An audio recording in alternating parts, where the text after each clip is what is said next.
കർത്താവിൽ പ്രിയം വെച്ചിരിക്കുന്ന ദൈവമക്കളെ, ഒരു നല്ല പ്രഭാതം കൂടെ കണ്ടുണരുവാൻ ദൈവം നമ്മെ സഹായിച്ചുവല്ലോ. നമുക്ക് ദൈവസന്നിധിയിൽ പ്രാർത്ഥനയോടുകൂടി ആയിരിക്കാം. പ്രിയരെ, ഇന്നലെയെ കണ്ടവർ ഇന്ന് എന്ന പ്രഭാതമില്ലാതെ മരണം അനേകരെ മുറിച്ചു കളയുകയാണ്. രോഗം അനേകരെ താളടിയാക്കിക്കൊണ്ടിരിക്കുകയാണ്. മാത്രമല്ല, അനേകർ ഹോസ്പിറ്റലും മറ്റുമൊക്കെയായി അഭയം പ്രാപിക്കുന്നു, വീടുകളിൽ വിശ്രമിക്കുന്നു. രോഗത്താൽ ബാധിക്കപ്പെട്ടവർ, ജീവിതത്തിൽ സമാധാനമില്ല, സന്തോഷമില്ല എന്ന് പറയുന്ന പലരും, ഇങ്ങനെയുള്ള പ്രിയപ്പെട്ടവരെയൊക്കെ ഓർത്ത് നമുക്ക് പ്രാർത്ഥിക്കാം. പ്രാർത്ഥനയിൽ അവരെ ഒക്കെ ഓർക്കാം പ്രിയ സഹോദരങ്ങളെ. മാത്രമല്ല, നമുക്കൊക്കെ അറിയാം പ്രിയരെ, ഇപ്പോൾ ഇറാനിലും മറ്റുമൊക്കെ മിസൈൽ ആക്രമണങ്ങൾ അഴിച്ചു വിട്ടിരിക്കുകയാണല്ലേ. നിങ്ങൾക്ക് നന്നായിട്ടറിയാം. എത്രയോ അനേകർ മരണപ്പെട്ടു പോയ സന്ദർഭം കൂടെയാണ്.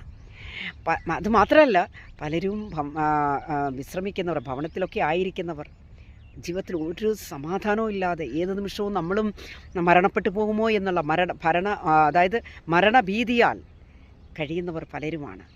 അവരെയൊക്കെ ഓർത്ത് നമുക്ക് പ്രാർത്ഥിക്കാം. ദൈവമക്കളെയൊക്കെ കർത്താവ് കാത്തു സൂക്ഷിക്കട്ടെ, പരിപാലിക്കട്ടെ.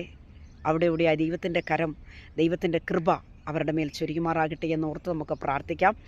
രാജ്യത്തിൻ്റെ സമാധാനത്തിനായി നമുക്ക് പ്രാർത്ഥിക്കാം പ്രിയരെ. എന്നാൽ വചനം പറയുന്നു, ജാതി ജാതിയോട് എതിർക്കും, രാഷ്ട്രം രാഷ്ട്രത്തോട് എതിർക്കും, ക്ഷാമവും ഭൂകമ്പവും അവിടെവിടെയായി ഉണ്ടാകും, യുദ്ധവും യുദ്ധശ്രുതികളെക്കുറിച്ചൊക്കെ നിങ്ങൾ കേൾക്കും.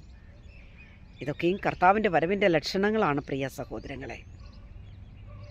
ആകയാൽ കർത്താവിൻ്റെ വരവ് ഏത് നിമിഷവും ഉണ്ട് എന്നതറിഞ്ഞുകൊണ്ട് തന്നെ ഈ നാളുകളായി പ്രാർത്ഥനയിൽ നമുക്ക് ശക്തിപ്പെടാം, മുന്നേറാം.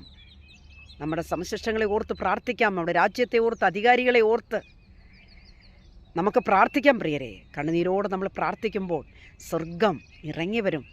ദൈവം ഈ വിഷയങ്ങൾക്കൊക്കെ മറുപടി അയക്കും. രാജ്യത്ത് സമാധാനമുണ്ടാകട്ടെ. ഈ പ്രഭാതത്തിൽ നമുക്കെല്ലാവർക്കും ദൈവസന്നിധി നമ്മളെ ഒന്ന് സമർപ്പിച്ചു കൊടുക്കാം. പ്രാർത്ഥനയോടുകൂടി നമുക്കായിരിക്കാം.